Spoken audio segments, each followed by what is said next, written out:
soo dhawaad saaxiibayaal, maanta waxaan kula wadaagayaa application aad lacag kaga sameyn kartid. Saa ujeedaan qaybtan kore aa ujeedaan haddii aan ku tuso qaybtan kore lacagta aan ka sameeyay hadda waa kaasaa waa $3.25.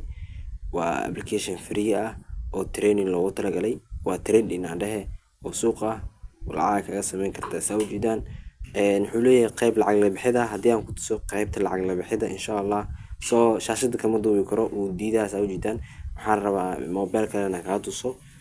waa kaasa ujeedaan hadda meeshaan taabtay, meeshaan taaban doona insha Allah waa arki doonaa marka ku dhufto. saa ujeedaan hadda wuxuu leeyahay withdrawal, qayb lacag la bixida waa taas. saa ujeedaan wuxuu leeyahay payment threshold, yacni lacagaha markaa la bixi sidoo kale waxay leeyihiin lacaga cayiman oo la bixi kartid markay kuu gaarto ay kusoo dirayaan.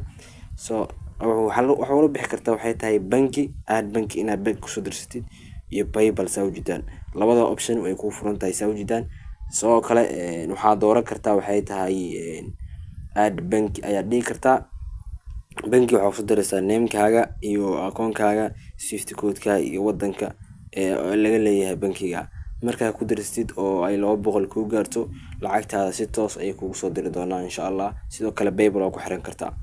aan kasoo baxa marka qaabka uu shaqeeyaan ku tusi doonaa insha Allah oo u faa'iideysan kartid. hadda waxaan taaban doonaa qaybta downka. waxaa laga rabaa xayeysiin yar ayay kuu saari doontaa insha Allah oo shirkadda ay ugu talgashay. sababtoo ah waxaa laga yaabaa shirkadaha badanaa xayeysiinta inay kasoo galaan lacagta adigana ay chance kaaga siiyaan oo ay kuu faa'iideeyaan fahanti. up iyo down uu leeyahay. waxaan taaban doonaa down ayaan taaban doonaa.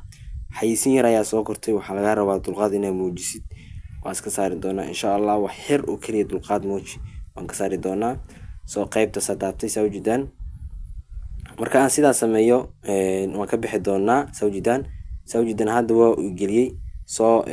haddii suuqa saa ujeedaan buy u galnay. hadduu kor aado faa'iido noo socoto. waxaa noo harsan waa 20 second wax ka yar 18 second. saa ujeedaan mar walba uu kor aado maaragtay faa'iido noogu jirto anaga ma fahanti. faa'iido noogu jirto. saa ujeedaan marka waxaa laga rabaa saa ujeedaan hadda waa kaasa marka waxaa saa ujeedaan hadda faa'iido noo socoto. hadda waan faa'iidnay. saa ujeedaan haddii aan ku tuso maya waan qasaarnay. saa ujeedaan 25 ayaa naga go'day oo dhaxda ayaa ku dhamaatay. mar labaad ayaan ku celin doonaa insha Allah anagoo taaban doona downka. down ayaan taabtay. saa ujeedaan down ayaan taaban doonaa insha Allah. lacagta ugu yar oo laga rabo waxay tahay 200 waa inaad gaarsiisaa.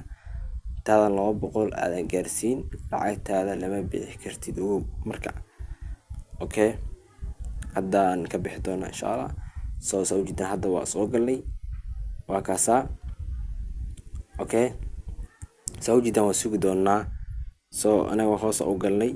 mar walbo hoos u dago waxaa mar walbo faa'iido noo socon doonto. hadda saa ujeedaan waa kaasa. qaybta kor u aaday haddana waa uu soo laabtay. saa ujeedaan marka waa kaasa. marka ay dhamaato hadda waxaa harsan second. hadda waxaan faa'iidnay zone ayaan faa'iidnay $3 iyo waxay noqotay iyo bar. saa ujeedaan hadda waan sii dheeli karaa oo waa sii badi karaa, laakiin muhiimadda laga rabo waxay tahay waa inaad gaarsiisaa lacagta laga rabo oo ah threshold-ka. lacagta ugu yar ee la bixi kartid waa 200. markii 200 kugu gaarto hadda aad banki sii dhaho ama PayPal ku xiro. markii lacagta kugu gaarto si toos ay kugu soo dhici doontaa. waxaa laga yaabaa hal maalin mise 2 maalin ay qaadato lacagta ku soo diraan. aad maasantii muuqaalka inaan kula wadaagaa rabay. linkigiisa hoos ku dhigi doona insha Allah. laakiinse mobilka caadiga waa ka duwi waaye sababo jira awgeed, yacni ma ogolo shirkadda ma ogolo ma fahanti. waxaan rabaa inaad ka faa'iidid oo macnaha ka faa'iideysid insha Allah. linkii hoos ku dhigi doona. aad u maasantii ka faa'iideysta saaxiibayaal.